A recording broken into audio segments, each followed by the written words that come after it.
क्या कर रहे हो? अरे क्या कर रहे हैं सर आप ये? क्या कर रहे हो? कोई मेरे करीब नहीं आएगा, लेकिन मैं डॉक्टर तारिका को मार दूंगा अभी यही। क्या बेवकूफी है, छोड़ो उसे, छोड़ो। निखिल, कोई बेवकूफी मत करना वरना। Sir please sir. Sir please, इस वक्त मैं कुछ भी कर सकता हूँ, मुझे मजबूर मत कीजिए। इस वक्त मैं कुछ भी कर सकता हूँ सर। निखिल, गन नीचे, गन नीचे रखो। गन टेबल पे उधर रखो। आपका मोबाइल, मोबाइल। निखिल, हमारा मोबाइल और गाड़ी की चाबी।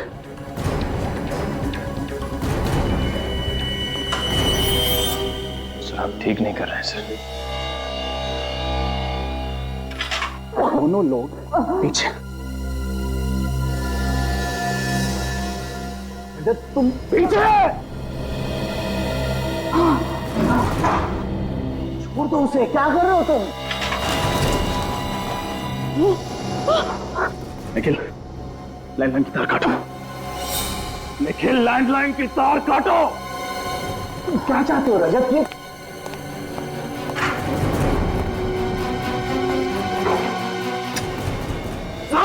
तुम एक सीआईडी ऑफिसर हो रजत, अपनी जिंदगी बर्बाद मत करो। मैं अच्छी तरह से जानता हूं मैं क्या कर रहा हूं। इस वक्त मुझे अपने आप को बचाने का और कोई चारा नहीं है। कोई पीछे नहीं आएगा, कोई हिलेगा नहीं। Sir, I mean it.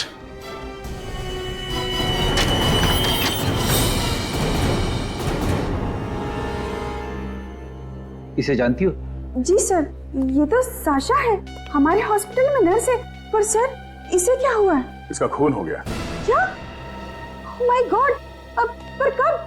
कल शाम को तो मैं इससे मिली थी। एक मिनट, कल साशा मिली थी तुम्हें? जी सर। तो क्या उसके बर्ताव में तुम्हें कुछ अजीब नजर आया? हाँ सर, कल शाम को वो बहुत परेशान लग रही थी। क्यों, तुमने पूछा नहीं उसे? पूछा था सर, पर उसने मुझे कुछ भी नहीं बताया। और फिर थोड़ी देर बाद वो डॉक्टर राघव से बात करने लगी। डॉक्टर राघव?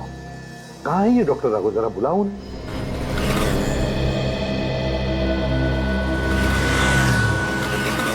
रजत, कर क्या रहे हो तुम? होश में तो हो? मैं होश में ही हूं डॉक्टर तारिका, और मैं जानता हूं मैं क्या कर रहा हूं। गलत हो, फिर भी क्या करूं, हालात ही कुछ ऐसे हैं। पागल हो गए तुम, पागल। एसीपी सर को पता चलेगा ना तो बुरा हाल करेंगे तुम्हारा। अरे जब उनको पता चलेगा तो उन्हें भी देख लूंगा मैं। फिलहाल मुझे बस तुम्हारी मदद चाहिए। मदद? तुम्हारी मदद? मैं मर जाऊंगी लेकिन एक क्रिमिनल की मदद कभी नहीं करूंगी। क्रिमिनल? मैं जानता था तुम यही कहोगे। मैं ये भी जानता हूं कि कानून की नजरों में अपराधी हूं मैं, लेकिन जरा सोचो तारिका, एक सीआईडी ऑफिसर होकर मैं ऐसा क्यों करूंगा? और अगर मैं ऐसा करता भी हूं तो रंगे हाथों कैसे पकड़ा जाऊंगा? अरे 100 तरीके ढूंढ लूंगा मैं अपने आप को बचाने के। क्या तरीका है समझाने का? हाँ, देखो तुम क्या कर सकते थे और क्या नहीं ये मैं देख चुकी हूँ अभी। अगर तुम निर्दोष होते ना तो मुझे इस तरह से किडनैप नहीं करते। मैं जानता हूं कि किडनैपिंग भी एक जुर्म है, उसके लिए आई एम सॉरी। देखो रजत, ये ड्रामा बंद करो और चुपचाप अपने आप को सीआईडी के हवाले कर दो। ठीक है, अगर तुम्हें मेरी बातों पे यकीन नहीं है तो ये रहे मोबाइल्स और ये रही गन।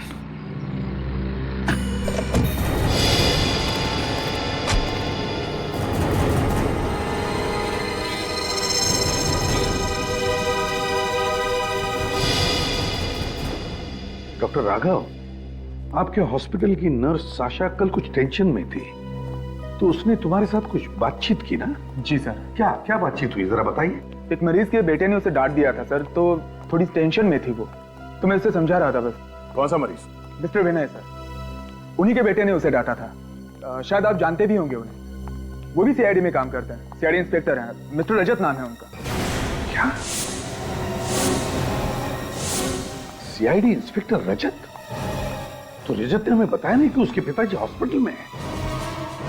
और तो दया, रजत ने हमसे झूठ बोला है। उसने कहा कि वो नर्स साशा से कभी मिला ही नहीं। क्यों? अच्छा, उसके पिताजी अभी भी हॉस्पिटल में एडमिट है? जी हाँ सर। अनिकेत,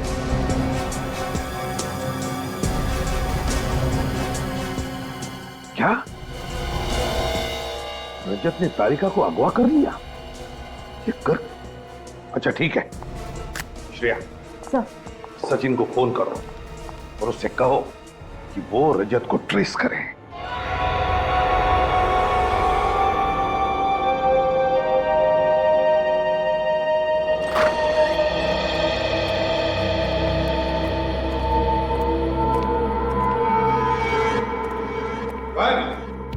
पता नहीं सर, इसी बेड पर तो थे। इसी बेड पर थे तो फिर गए कहां?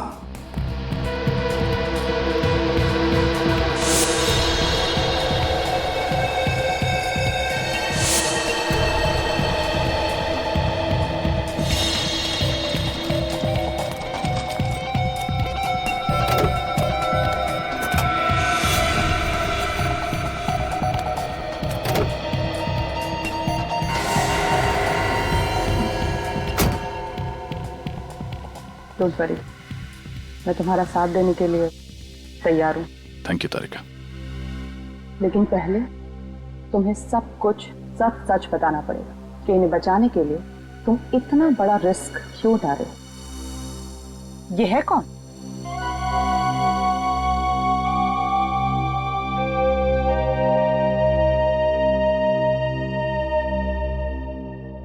I'm sorry, Papa. I'm really very sorry.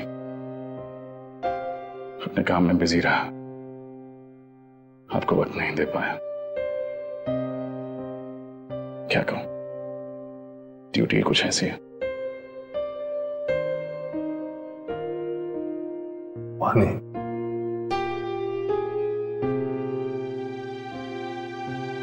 पानी,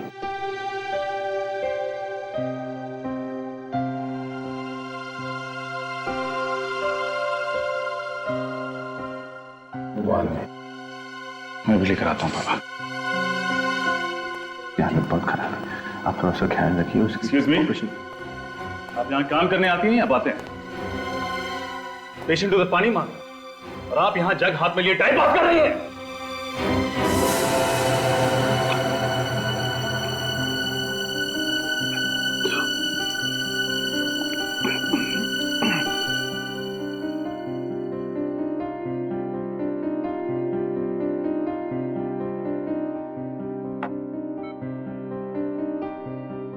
खून, खून चिट्ठी के पास बंगलो, सबूत मिटा दो,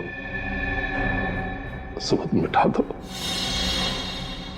चाबी गमले के नीचे, आशीष बंगलो। मदद करो बेटा, मदद करो बेटा।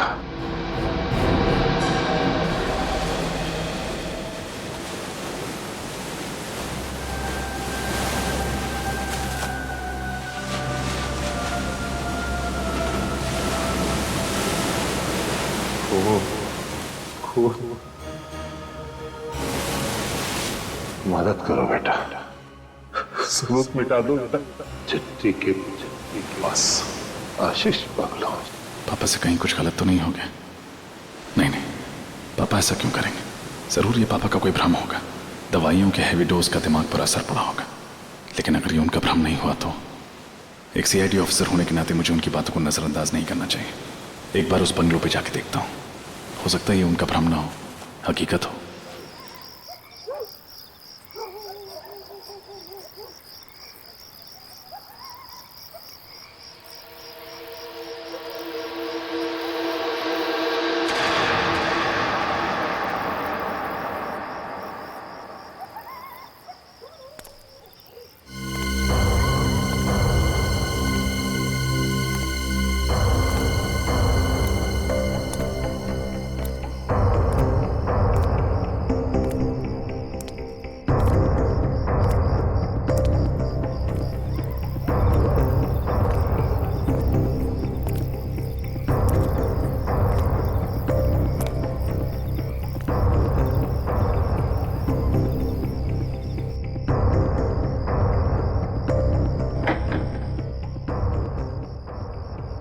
चाबी गमले के नीचे।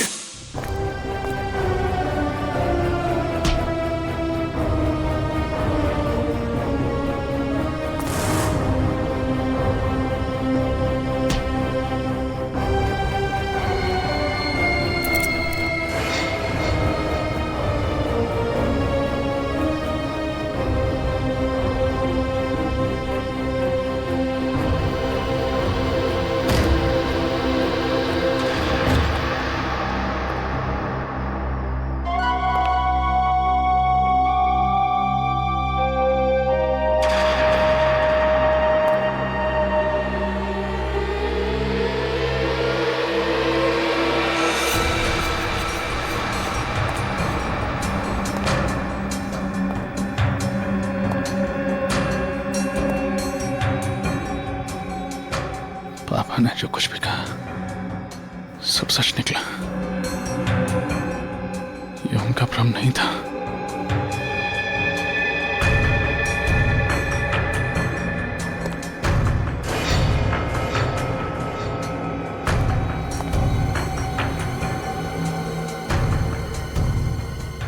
इतना सारा खून, ये औजार, ऐसा क्या हुआ है यहाँ पर? कहीं कोई लाश भी नहीं।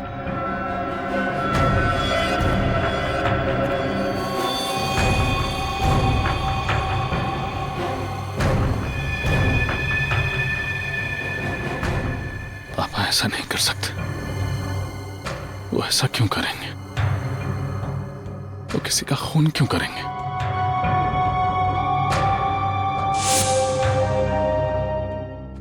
अब तो तुम मेरी मजबूरी समझ सकती हो ना। मगर इस सबके पीछे रजत और उसके पिताजी का क्या रोल हो सकता है सर?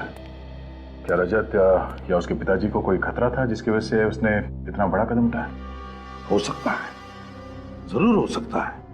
नहीं तो रजत, एक सीआईडी ऑफिसर, इतना बड़ा कदम कैसे उठा सकता है सबके सामने तारिका को किडनैप करने का? सर अगर वो तारिका को किडनैप कर सकता है तो उस पर वार भी कर सकता है। नहीं अभिजीत, मुझे नहीं लगता।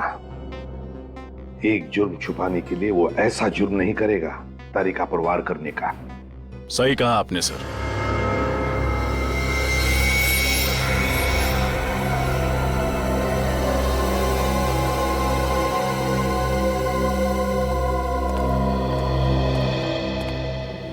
रजत, सर मैं अपने आप को सरेंडर करने आया हूं। ये निखिल की गन, ये मोबाइल्स। निखिल,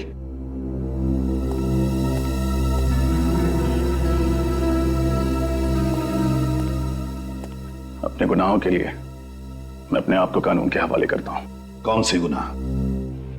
बंगलों में किए गए खून, कुएं से मिली लाशें, सारे कंकाल, नर्स साशा का मर्डर। तारिका कहाँ है? उसे मैं अपने साथ नहीं लाया। कहाँ है वो? डॉक्टर तारिका सुरक्षित है। जब तक वो तुम्हारे पास है सुरक्षित नहीं है। कहाँ है वो? मैंने डॉक्टर तारिका को बीच रास्ते में ही छोड़ दिया था। वो तो पता चल जाएगा।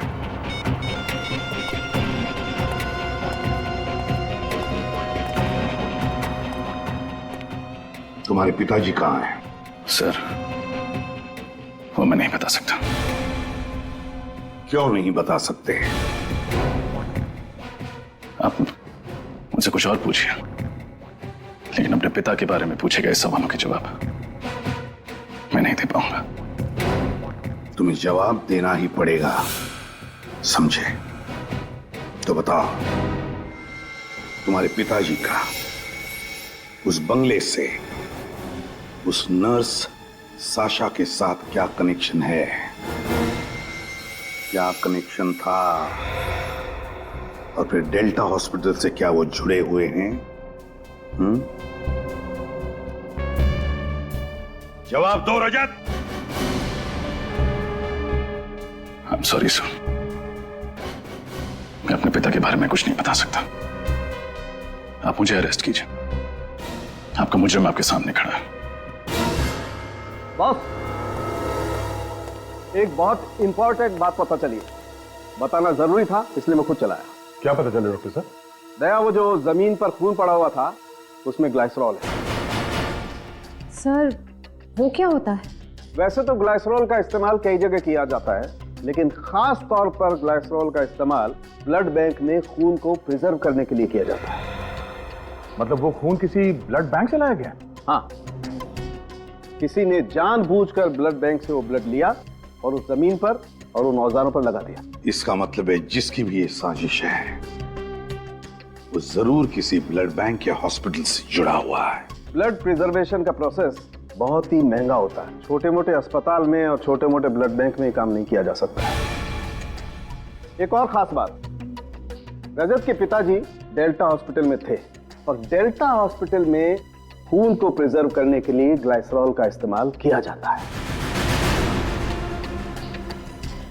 Delta hospital. Doctor Anoop, doctor Anoop, doctor Anoop. Sir ये सारे रिसर्च डॉक्टर अनूप के नाम पर है? दया, इस डॉक्टर अनूप को इतने सारे खून के बॉटल्स की जरूरत क्यों पड़ी? और सर पिछले 2 दिनों में ही उन्होंने ये सारी बॉटल्स ली हैं। सर शायद ये डॉक्टर अनूप ही इन सारे गुनाहों का करता धरता हो सकता है दया, हो सकता है। ये डॉक्टर अनूप कहाँ मिलेंगे? सर वो तो कुछ देर पहले ही चले गए। चले गए? कहाँ चले गए? ये तो पता नहीं सर, लेकिन उनके लिए एक कॉल था। उन्होंने कुछ देर फोन पे बातें की और फिर तुरंत चले गए। किसने कॉल किया था? किसी केमिस्ट शॉप से फोन था। कौन सा केमिस्ट शॉप? ये तो पता नहीं सर, लेकिन आपको उनका नंबर मिल जाएगा। सर एक बात समझ में नहीं आ रही है, रजत सर ऐसा क्यों कर रहे हैं? क्यों सच को छुपा रहे हो? सब कुछ ठीक हो जाएगा निखिल, बस एक बार पता चल जाए कि उस अस्पताल में क्या हो रहा है। सर वो अपने पिताजी के बारे में कुछ बताते क्यों नहीं है? खून, खून चिट्ठी के पास सबूत मिटा दो। मदद करो बेटा।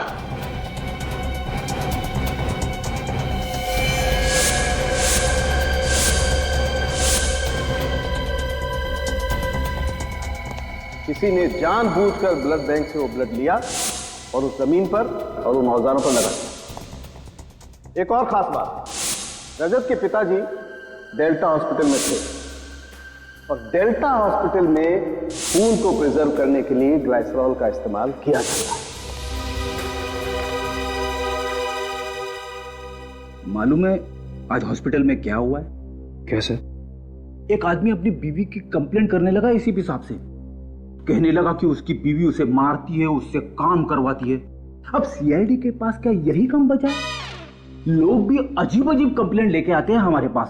कहते किसी का कुत्ता खो गया, किसी का बटवा खो गया, किसी की बीवी उसे मारती है। दूध वाला दूध में पानी डाल रहा है। अब ये सब कंप्लेंट सीआईडी सॉल्व करेगी क्या? कंप्लेंट? कहीं ऐसा तो नहीं कि पापा भी किसी की कंप्लेंट कर रहे थे मुझसे और मुझे लगा कि उन्होंने ये सब किया? हाँ, ऐसा हो सकता है, शायद ऐसा ही हो।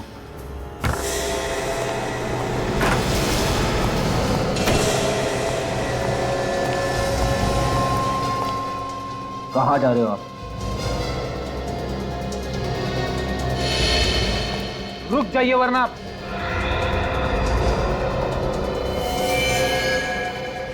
वरना वरना क्या?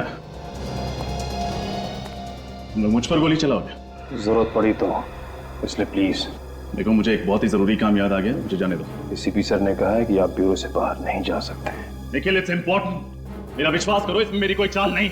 अगर इसमें आपकी कोई चाल हुई तो? रेडी, अगर मुझे भागना ही होता तो मैं अपने आप को सरेंडर क्यों करता? प्लीज मेरी बात मानो, इस वक्त मेरा यहां से जाना बहुत जरूरी है। प्लीज।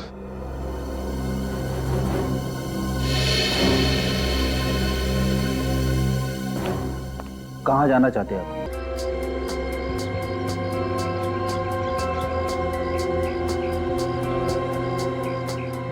सोनिया बेटा क्या कर रहे हो?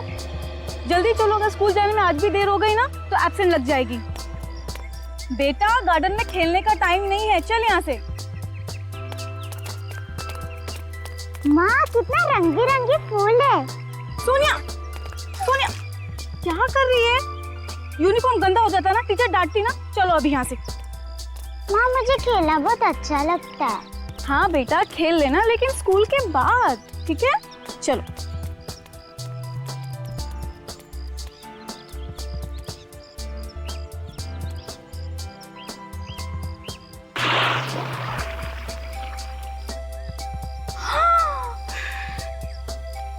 सोनिया क्या किया तुमने? आखिरकार तुमने यूनिफॉर्म गंदा कर दिया ना। हे भगवान, मैं क्या करूं अभी? चल माँ चल। बिल्कुल बात नहीं मानती, बहुत जिद्दी हो गई है। आज मैं तुम्हारी टीचर से ना तुम्हारी कंप्लेंट करके ही रहूंगी। ये बहुत परेशान करने लगी है। चल चुपचाप एकदम यहाँ खड़ी रहेगी और हिलेगी नहीं, समझी तुम? हाँ, तुम्हारे पापा भी ना तुम्हें बहुत सर पे चढ़ा के रखे हुए हैं। तुम्हारे पापा से मैं कंप्लेन करूंगी और तुम्हारा खेलना कूदना आज से बंद।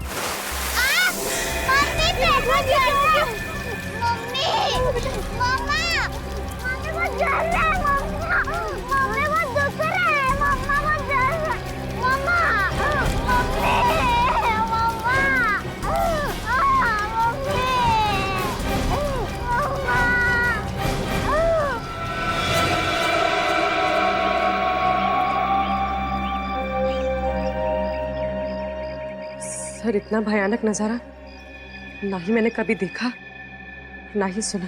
इतनी सारी लाशें, कंकाल, मतलब एक अरसे से कोई आदमी मासूम लोगों को मार के कुएं में फेंक रहा है। किसी नॉर्मल आदमी का काम नहीं हो सकता।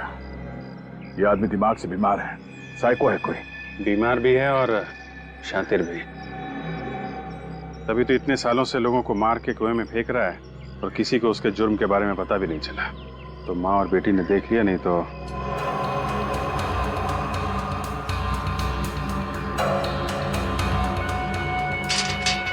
बात समझ में नहीं आई। कुएं के पानी में कुछ है क्या इसकी वजह से उस बच्ची का पैर जल गया और घास भी जली हुई?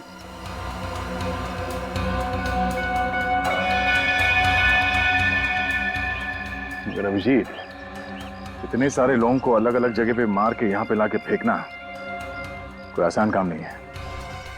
कहीं तो मारता होगा, कोई ना कोई जगह तो होगी जहां पे वो खून करता होगा। इस इलाके में ज्यादातर इन्वेस्टर के बंगले हैं जो ज्यादातर खाली रहते हैं या कोई रहता नहीं वहां पे। ये तो और भी अच्छा है उसके लिए। एक काम करते हैं, सारे बंगलों चेक करते हैं। कोई केयर टेकर, वॉचमैन, किसी ने कुछ तो देखा होगा। चौकीदार वगैरह तो दिख नहीं रहा। घर में कोई है भी कि नहीं? कोई तो है घर में, दरवाजा अंदर से बंद है।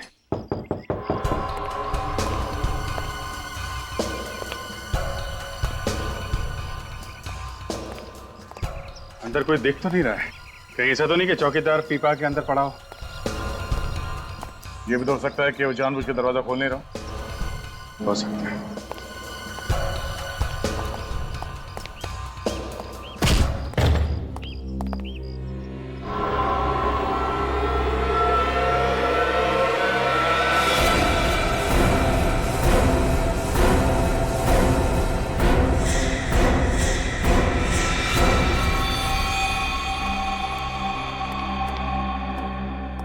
इतना सारा खून।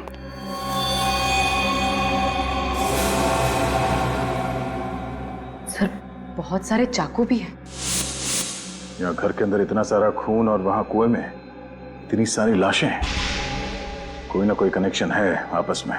बिल्कुल दया, कनेक्शन है।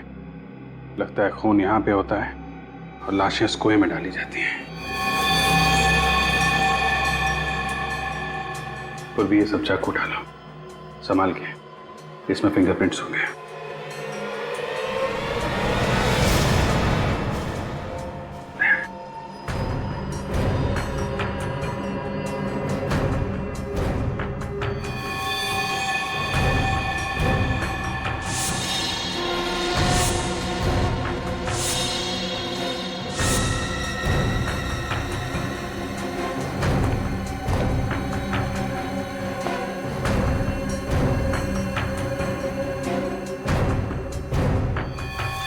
फिर इसे तो किसी ने चाकू मारा है। पर ये है कौन?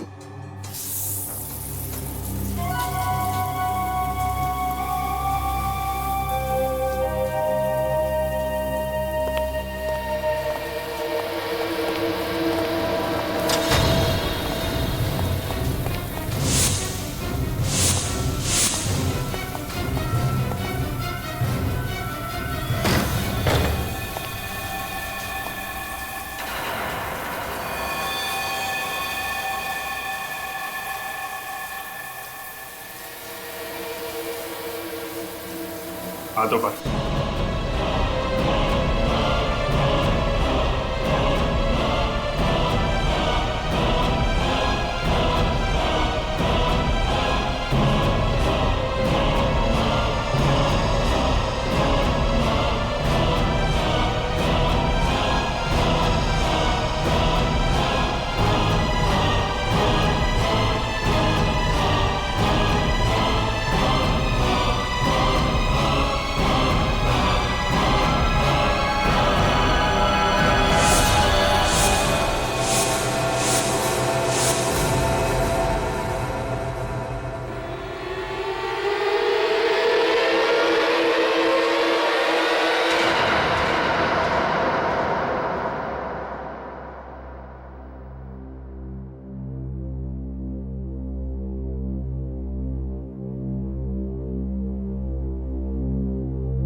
बताओ रजत, क्यों किया तुमने उस लड़की का खून? मैंने लड़की का खून? हाँ रजत, तुमने एक लड़की का खून किया है, चाकू मारा है उसे।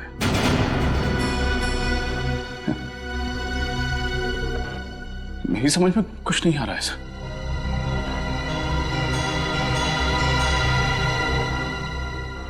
देखो रजत,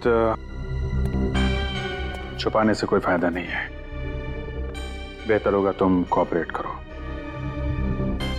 सर, मैं इस खून के बारे में कुछ नहीं जानता। और ये किस लड़की के बारे में बात कर रहे हैं आप लोग? शायद इस फोटो को देखकर तुम्हें कुछ याद आने लगे। हाँ? हम इस लड़की की बात कर रहे हैं। इस लड़की की जानते हो? हाँ? रजत जी! रजत जी उठिए! रजत जी! मिले उससे? कोई बात की हो?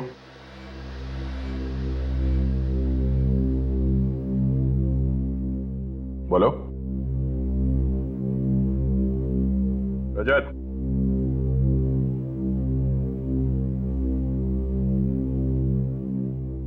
नहीं सर। जानते नहीं हो तो फिर खून क्यों किया इसका? खून? सर, आप लोग बार बार ये खून के बारे में क्यों बात कर रहे हैं? रजत, जिस बंगले में हमें इस लड़की की लाश मिली, उसी बंगले में हमें तुम भी मिले थे, और वो भी खून से लथपथ। और साळुंखे ने बताया कि वो खून इस लड़की का था। सिर्फ यही नहीं, जिस चाकू से इस लड़की का खून किया गया है, उस चाकू पे तुम्हारे उंगलियों के निशान मिले हैं। सिर्फ तुम्हारे उंगलियों के निशान। लेकिन सर, मैंने कोई खून नहीं किया, नहीं मारा मैंने इसे। अगर तुमने इस लड़की को नहीं मारा, तो फिर इसका खून तुम्हारे शरीर पर कैसे आया? तुम्हारे उंगलियों के निशान उस चाकू पर कैसे आए? क्या करने गए थे तुम उस घर में जहां पर इतने सारे चाकू और इतना सारा खून मिला? क्या करने गए थे? और उस घर के पास वाले कुएं में इतनी सारी लाशें कहां से आई? बताओ, क्यों गए थे तुम उस घर? क्या करने गए थे? और फिर ये लड़की वहां उस घर में कैसे पहुंची? बताओ, बताओ। खामोश क्यों? तुम्हें क्या लगता है खामोश रहने से तुम बेगुनाह साबित होगे? लगता है सीआईडी के तौर तरीके तुम भूल गए हो रजत। शर्म आती है मुझे कि तुम हमारे सीआईडी का एक हिस्सा हो।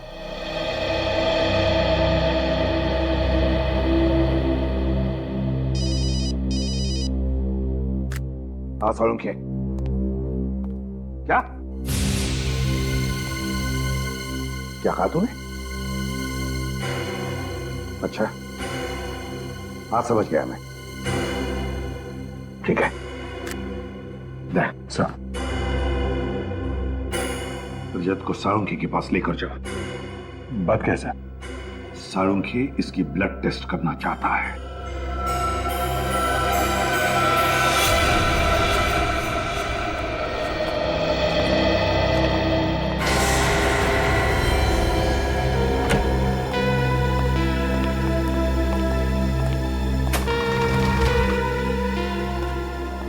सालुंखे, कुएं में से जो लाशें मिली इनके बारे में कुछ पता चला?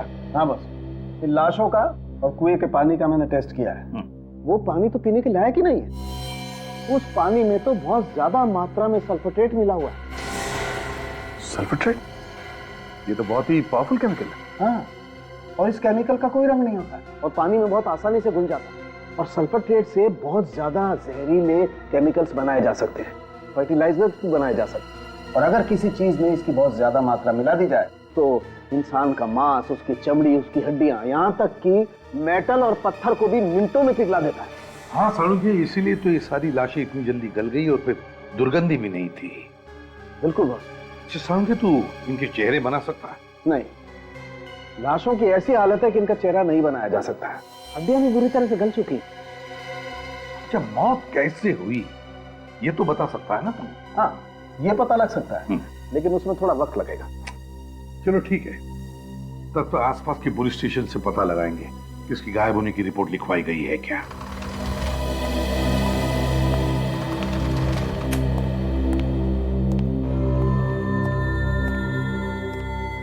सर, हाँ, इस लड़की का पता चल गया सर।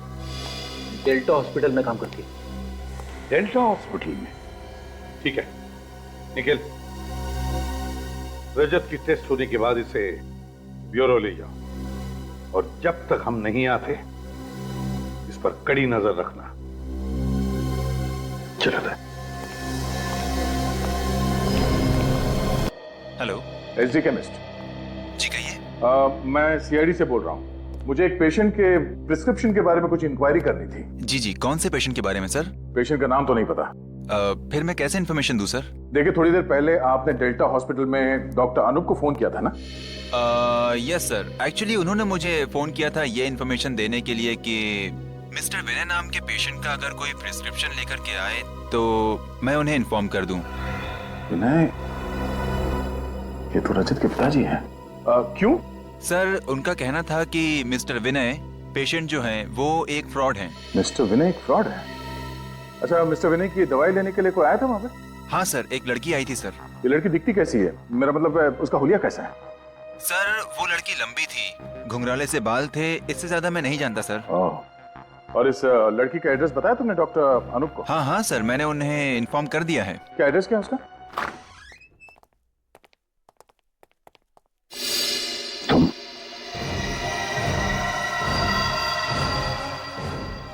बेटी, ये यहाँ कैसे?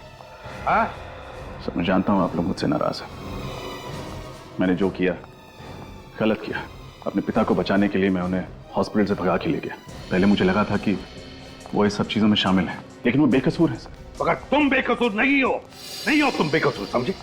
साशा के खून में तुम अभी भी निर्दोष साबित नहीं हुए हो। उस चाकू पर तुम्हारी उंगलियों के निशान है। तुम्हारे पिताजी इस वक्त कहाँ है रजत? क्यों सर? रजत, हमें पता चला है कि डॉक्टर अनूप किसी घुंघराले बालों वाली लड़की के पीछे गए हैं जिसके पास तुम्हारे पिताजी की दवाई की प्रिस्क्रिप्शन है और जो मेडिकल स्टोर में गई थी दवाई खरीदने के लिए। क्या हुआ? तुम उस लड़की को जानते हो? हाँ सर, वो घुंघराले बालों वाली लड़की डॉक्टर तारिका है।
बंदूक दे तेरी, बंदूक दे। कट। कौन हो तुम? चुपचाप ये बता कि रजत के पिताजी कहाँ पे हैं? पहले बोलो कौन हो तुम? जो पूछ रहा है उसका जवाब दे। बता, रजत के पिताजी कहाँ हैं? नहीं बताऊंगी। देख दिमाग मत खराब कर, समझी? जल्दी बोल। बोला ना नहीं बताऊंगी। तू ऐसे नहीं मानेगी? हाँ, दिखाऊं तुझे? क्या? नहीं बताएगी ना तो यहाँ पे तुझे गोली मार दूंगा। मार। नहीं बोलेगी? नहीं बोलेगी तू? बोला ना। नहीं। बता।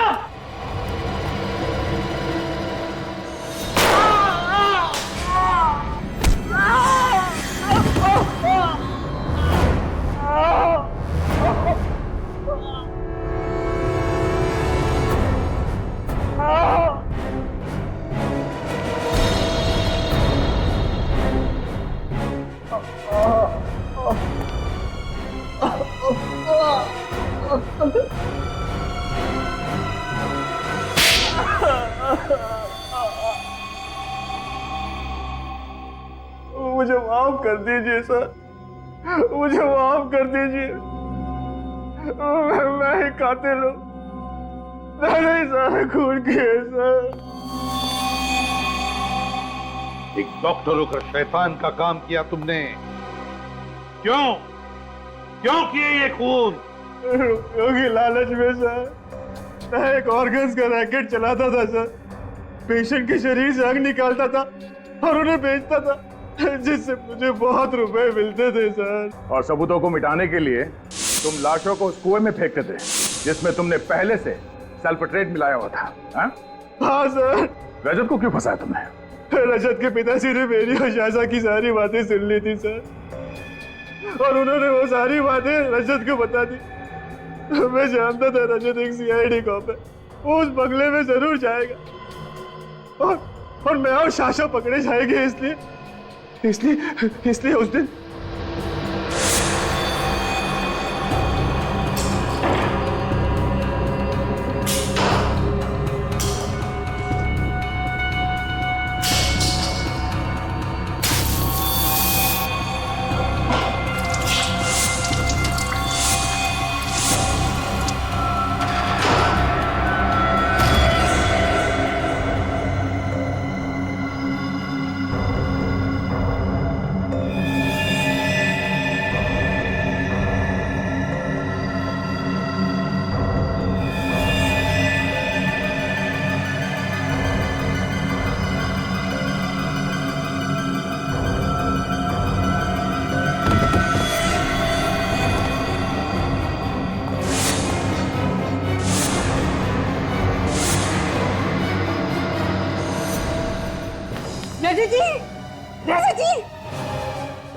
रजत जी उठिए,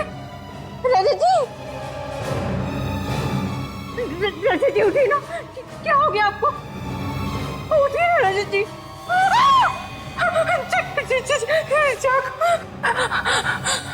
डॉक्टर! अनु, ये सब क्या किया तुमने?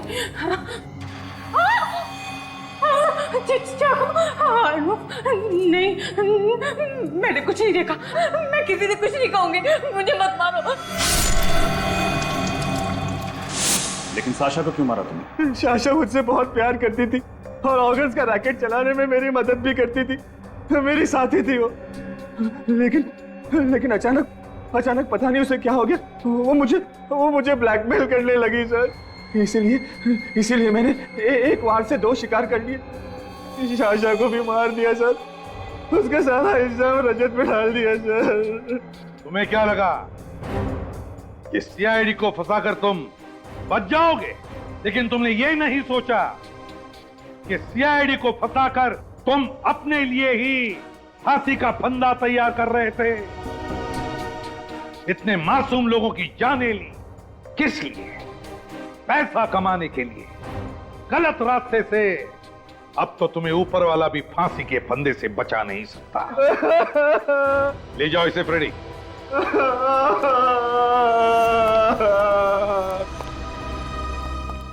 सॉरी सर, मैंने रजत, एक बात हमेशा ध्यान रखना, एक सीआईडी ऑफिसर के लिए रिश्तों से ज्यादा फर्ज होता है। काम पर लग जाओ।